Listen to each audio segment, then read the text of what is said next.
Today you say Zimbabwe is in trouble and the trouble of Zimbabwe is caused by Mugabe. It's not true.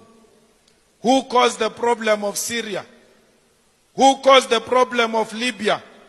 Who's causing the problem of Venezuela, Afghanistan, and Iraq? All those problems were caused by Mugabe. Destabilizing those countries were caused by Mugabe. What is common with all these countries, including Zimbabwe, is the fact that imperialism intervened. And we always know that when imperialism intervenes, it destabilizes countries, and those countries never recover from imperialist intervention. That's what Zimbabwe is suffering from. When they took their land, when they took their economy, the imperialists imposed sanctions on them. We challenge imperialism, lift the sanctions, and let's see if black people will never run a successful economy. Let the black Zimbabweans fail on their own without imperialism sanctions. We want the sanctions in Zimbabwe removed. I want to tell you now that one day when those sanctions are removed, some of you who are beating up Zimbabweans here, some of you who are hating on Zimbabweans here, you are going to work for them. They will be owning their mines, they will be owning their retail, they will be owning their banks, they will be owning their land. You call them foreigners. What is the definition of a foreigner? A foreigner is a person who comes into your country without papers, doesn't have anything to show. That includes you. You are foreigners because you have nothing to show. You go around claiming this is your country. Let's go outside, show me papers that confirms you are the owner of this country. There's nothing. You don't own anything, yet you call people foreigners. You are a foreigner yourself because you do not own. Foreigners means visitors.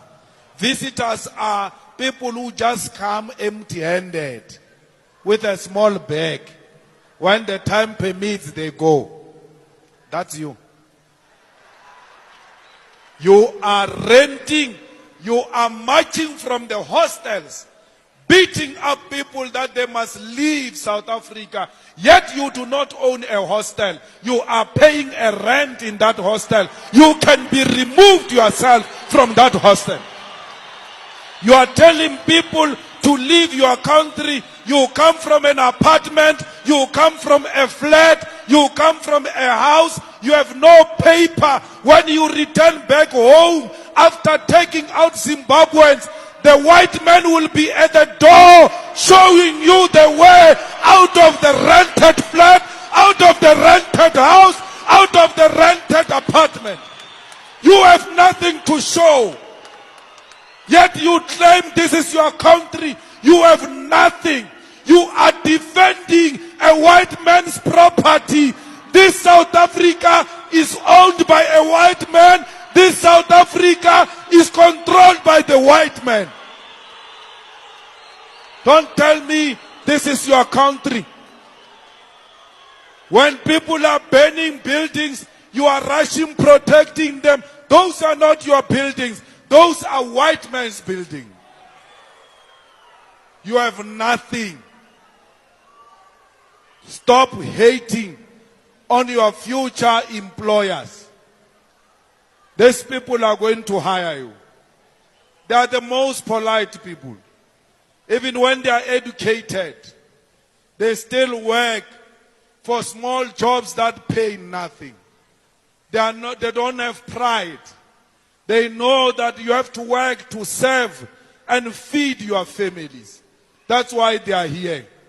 One day, like it almost happened in Cuba when Obama wanted to lift the embargo against Cuba, one day it is going to happen.